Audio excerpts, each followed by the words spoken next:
Hello children, welcome to the 8th standard first language English prose 2, The Boy Who Sold Wisdom.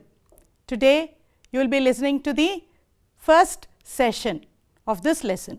Before we go to the lesson today, I would like you to keep your textbooks, your notebooks and your pen ready. Whenever you are asked to write down something, please do it and do it as fast as possible. Now, let us quickly look into a short story before we go to the main lesson. Once King Akbar received a letter from a neighboring king. It read, Dear King Akbar, please send a pot full of wisdom. If not, accept that your kingdom has no wise men. Neighboring king. The king consulted his clever jester Birbal. Birbal requested the king to give him some time. The king agreed. So, Birbal grew a pumpkin in a pot and gave it to the king. The king sent the pot to the neighboring king, but with a note. It said, Dear neighbor, neither the wisdom nor the pot must be damaged. If either of them is damaged, be ready for a battle. King Akbar. The neighboring king was surprised to see the pot full of wisdom. He realized his mistake and begged King Akbar to forgive him. How did you like the story, children? Now, shall we answer some comprehension questions on this? Yes, look at the first question that has come up. What was the demand of the neighboring king? Yes, could you answer it? Yes, the answer is the neighboring king wanted Akbar to send him a pot full of wisdom. Now, let's move to the second question. How did Birbal get a pot full of wisdom? Yes, very good. Birbal got a pot full of wisdom by growing pumpkin in a pot. Can we put wisdom in a pot? Yes, you all know that Birbal was wise. So, what did he do? He grew a pumpkin in a pot and that was how he got a pot full of wisdom. Next question. What is the meaning of a pot full of wisdom? Yes, I just told you now. A pot full of wisdom means as much wisdom that can be filled in a pot.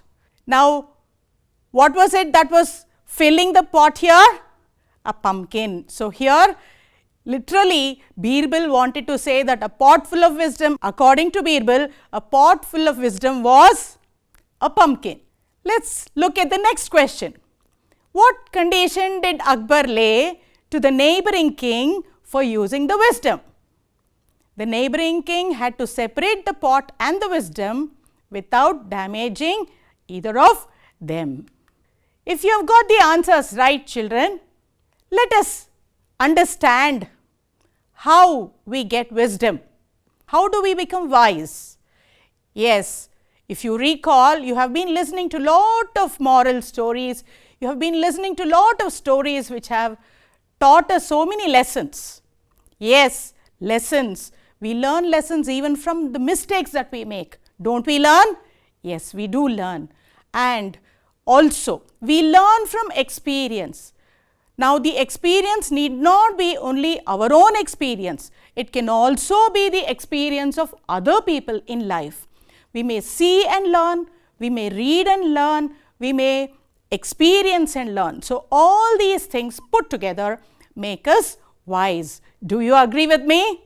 Yes, I am sure you will agree and give this a thought always. Now, let us quickly move to the next concept. Yes, there is something to tickle our brains. Have you heard of William Archibald Spooner? Okay, if you have not heard, here it is. William Archibald Spooner was an Anglican priest noted for his absent-mindedness and for supposedly mixing up the syllables in a spoken phrase. Yes, mixing up the syllables in a spoken phrase, which resulted in a comic effect. Such phrases became known as spoonerisms, and they were named after him and are often used humorously. Now, so Archibald Spooner is the father of spoonerism. You know, he would make so many such spoonerisms, now which we commonly call as the slip of the tongue. What do we call them, children? The slip of the tongue. Yes, here I have given a few examples for you. You hissed my mystery lecture. That was what he said. What did he intend to say? What did he want to say? He wanted to say, you missed my history lecture. So, he has actually jumbled up the syllables of the two words missed and history. Now, here are 3 more sentences which I would like you to guess and tell what he really wanted to say. Will you quickly note it down? Come on, write it down. The second one, you are fighting a liar. You are fighting a liar. The third one is, my dear tons of soil. My dear tons of soil. Next one, it's roaring with pain. It's roaring with pain. Have you finished it? Okay. Now, let's learn some new words, children, before we go to the main text. The first word is wisdom. Experience and knowledge put together will give us wisdom. How do we use it in a sentence? We will also learn that now. Here is an example that is coming up. Buddha shared his wisdom with his disciples. The next word that has come up is furious. It means very angry. Now, how do we use it? I was furious when he crashed into my car.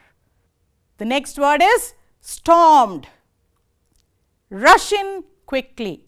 Now, let's see how it is used. The commandos stormed into the hotel room in which the terrorists were hiding. Can you see the picture? What are the commandos doing? They are storming into the hotel room, which means they are rushing into the hotel room. We shall move to the next slide. What does it say? It speaks of a contract. The meaning of contract is an official written document. Now, how do we use it in a sentence? Your business contract with us will expire in a month. Next word is document. A document is an official paper, book or electronic file that can be used as evidence or proof of something. Now, let's see how it can be used in a sentence. Anne Frank's diary is an important document in the history of Germany. Now, let's move to the next word, bargain. What is bargain? A thing bought or offered for sale much more cheaply than is usual or expected. I am sure you would have heard this word, children. Let us see how to use it in a sentence. The book sale offered a bargain galore, which means in the book sale there were lots of books which could be bought at a very cheap price. Next word is witness. A witness is a person who sees something happen and is able to describe it to other people. Now, look here, it has been used in a sentence. He is the key witness in the murder case. Next word is errands. Errands is a short journey to get something for somebody. Now, let's see how to use it in a sentence. Old people need someone to run errands for them. Here, we see a young lady probably running errands. She is taking something for old people. Now, let's look into the text proper. Now, as I am reading, I am sure you will keep looking into your textbook, follow the text. You can also watch as I teach, because I will also keep the text on the screen for you. Please follow the text, and remember, children, till now I have taught you some new words, and these new words are from the text. So, when you find these new words that you came across now, underline it with a pencil. Fine? Shall we start now? Nagendra, an orphan, found himself without a job. He had learned many things from his father. One day, he had a brilliant idea. He went to the town.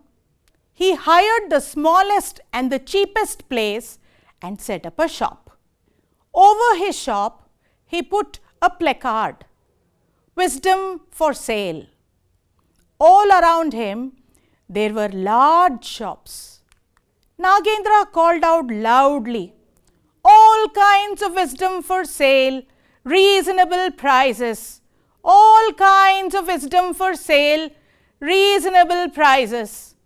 Since people could not see anything in his shop, they laughed at him. No one bought even one piece of wisdom from him. One day, Babu, a rich merchant's foolish son, happened to pass by Nagendra's shop. He heard Nagendra hawking his wares. How was he hawking? "Wisdom, wisdom of all kinds. Wisdom, wisdom of all kinds." He was a stupid boy. He didn't know what was really being sold. He thought it was a vegetable or a thing which he could hold in his hand. He asked Nagendra what it would cost per kg. He asked Nagendra what it would cost per kg. Nagendra said, "I sell wisdom by quality, not weight." Babu said, "Then give me wisdom worth a nickel."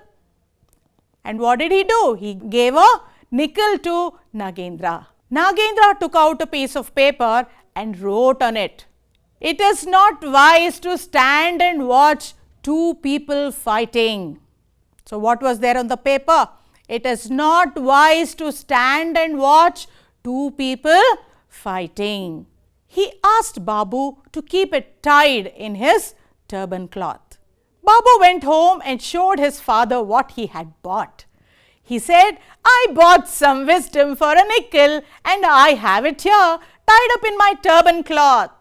The father looked at the scrap of paper and read what was written on it. He was furious. He screamed at his son, "You fool, paying a nickel for this nonsense? Everyone knows this." Then he went to the marketplace and stormed into Nagendra's shop and scolded him soundly. "You scoundrel, you've cheated my foolish son. Return the nickel or else I'll call the police." Nagendra said, "If you don't want my goods, you can return it. Give me my wisdom and you can have your money back." Gupta, the merchant, threw the scrap of paper at the boy and said, "There, give me my money back." Nagendra said, "No, you've not given me back my wisdom. You've only returned the paper. If you want your money back, you will have to sign a document saying that your son will never use my advice and that he will always stand and watch people fighting." The passers-by supported Nagendra. So, Gupta readily signed the document and took his money. He was happy that it had been easy to undo his son's foolish bargain. A few days passed. The king of the land had two queens who hated each other. So did their maids. They quarrelled as bitterly as their mistresses. Once, both went to the same shop to buy the pumpkin. There was only one pumpkin and they began to quarrel. Their abuses and gestures were so fierce that the shopkeeper fled the place. Babu, who happened to be nearby, remembered his father's contract with Nagendra and went there to watch the quarrel. The maids fought, tore each other's hair and came to blows. One of the maids noticed the merchant's son and said, "You be my witness, she struck me." "You've seen with your own eyes who struck whom. You are my witness. She has hit me so many times," said the other maid too. Then they remembered other errands and went their ways. Yes, now till here we will be closing today's session, textual session. Now, let us see how well we have comprehended the story till here. Now, answer the questions. Why did Nagendra open a shop? Yes, Nagendra opened a shop as he had no job. Why is the merchant's son called a stupid boy? The merchant's son was called stupid as he thought wisdom was something which he could hold in his hand. What did Nagendra sell for a nickel? Nagendra sold wisdom for a nickel. Why did the two maids quarrel? The two maids quarreled as they wanted to buy the same pumpkin. Now, let's see if you can answer these multiple choice questions. So, what should you do? You have to choose the correct answer to complete the statement. The first one comes up here. Nagendra's brilliant idea was to sell his advice, to sell his idea, or to sell wisdom. What do you think is the right answer? What was his brilliant idea? Oh, it is not to sell his advice. It is not to sell his idea. Yes, the right answer is to sell his wisdom, or rather his idea was to sell wisdom. The next question is coming up. Wisdom was bought by Mr. Gupta, Babu, or people. Who bought the wisdom? It's not Mr. Gupta or the people. So, the right answer is Babu. Let's move to the next question. Babu's father was furious with him because he lost a nickel, he bought wisdom for a nickel, he bought a turban for a nickel. What do you think is the right answer, children? He bought wisdom for a nickel. I am sure this was an easy question. Let's move to the next one. Read the question correctly. Nagendra reacted to the fury of Gupta by agreeing to return the money in exchange for wisdom, disagreeing to return the money in exchange for wisdom, throwing a scrap of paper at Gupta. Now, let us see what is the right answer. So, the right answer is agreeing to return the money in exchange for wisdom. Let us correct the mistakes in these sentences. Now, how do we correct it? Let us check. Let us look at the first word that has to be replaced in the first sentence. Yes, he had no job for some time. So, it should be for some time and not since some time. Now, let us see the word. Oh, in the second sentence too, since has been replaced by for. So, the right sentence is Nagendra waited for a long time before the first customer came to him. Now, let us see what is the word that has to replace the word since in the third sentence. Yes, even here it is for. So, what is the right sentence here? For some time nothing significant happened. Now, these two words for and since, they are used in sentences when the speaker wants to talk about something that started in the past and continues till the present or even into the future. So, these two words, that is for and since, are prepositions used to express time. Now, let us quickly look into some of the examples to understand this difference between since and for. I have been living in Dharwad since 2010. So, look at this sentence, children. Now, what does it mean? Now, observe how the word since is being used. It is being used before a word that suggests a point of time in the past. Now, we are in 2020.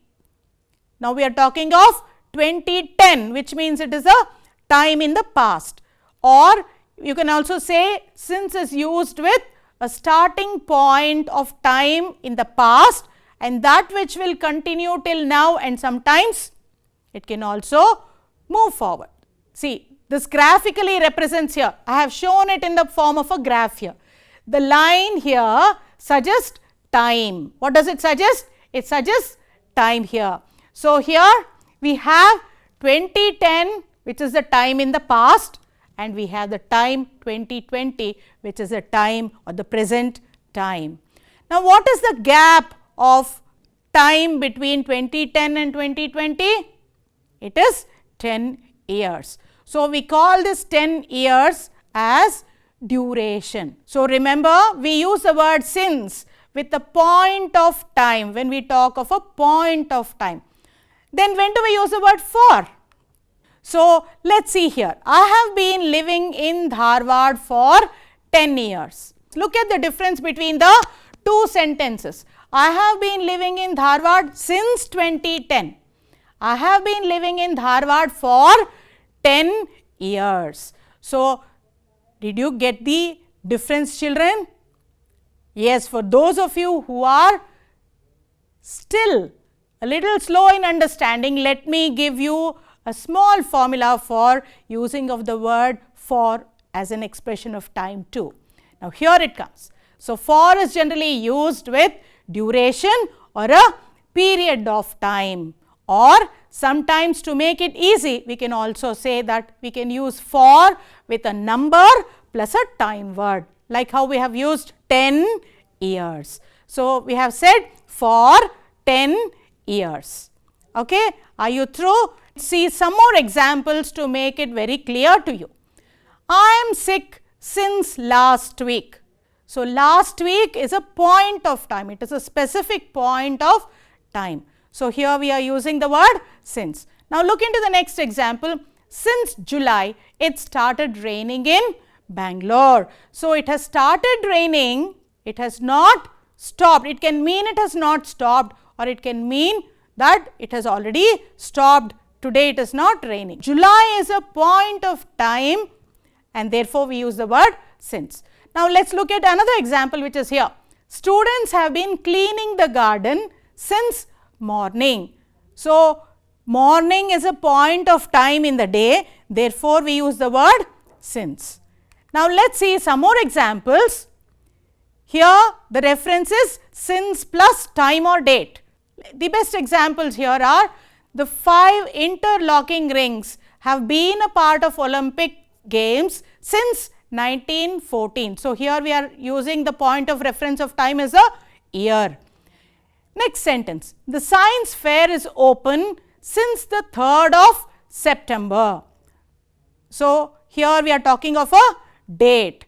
So, I am sure you have understood when to use the word since. Now, let us see when to use the word for. Let us look at some examples. The reference here is for plus period of time. So, we have to use for before the words which suggest duration of time. Look at this example. They practiced only for a week, yet bagged the prize. So, how long? They practiced for a week. A week here suggests period of time. British have ruled our country for more than a century. So, here again it is a period of time, a century's time is a period of time. Please lend me your storybook for some time. So, here it is indefinite, even in this case we use for some time. For a long time, the country had to face severe drought. So, again here, yes, I am sure you understood that it is a period of time. Let us move to the next set of examples where we talk of for being used with number plus a time word. Shall we look at the examples, children? We must exercise for 30 minutes every day. So, here look at the 3 words that are in red. For 30 minutes. So, the number and the time word is minute. So, we have used for along with number plus a time word. Now, let us look at the next example. Hemant studied in this school for 3 years. Are you through? Are you with me? Yes, I am sure you will be able to recognize the difference between since and for. Now, we shall move to some of the home assignments that I would like to give to you. Take your pens, be ready to note it down. The first assignment or the task is the dictionary work. Now, what should you do? You have to find the meaning of these words. Use a dictionary. The first word is banished. The second word is persuade. Next one, feign. The fourth word is ruse. Let's move to the next assignment. Yes, look at this statement here. I do not sell wisdom by weight. I sell it by quality. Now, what should you do? You have to answer these questions. Yes, this is an extract from the lesson. You must answer these 3 questions. So, what are these 3 questions? Who said this? When was this said? What does it mean? Now, we look at the next question also. It is again an extract question. If you want your money back, you will have to sign a document. Now, come on, write down these questions. Who said this? When was this said? What was written in the document? With reference to the concept that I just taught you about since and for, I would like you to do the third assignment. I shall read these sentences a little fast, children, because they are in your textbook on page 18. Now, let us quickly read these sentences. The film has been on at the theatres July. The second one, she has been on a holiday the last 3 weeks. She hasn't been here a month. No one has lived there 1989. It's the first time I have been here the accident. Now is the time for us to say if you are wise. Yes, look at this. I have the answers with me for the statements that I gave you. What Archibald Spooner said, you are fighting a liar.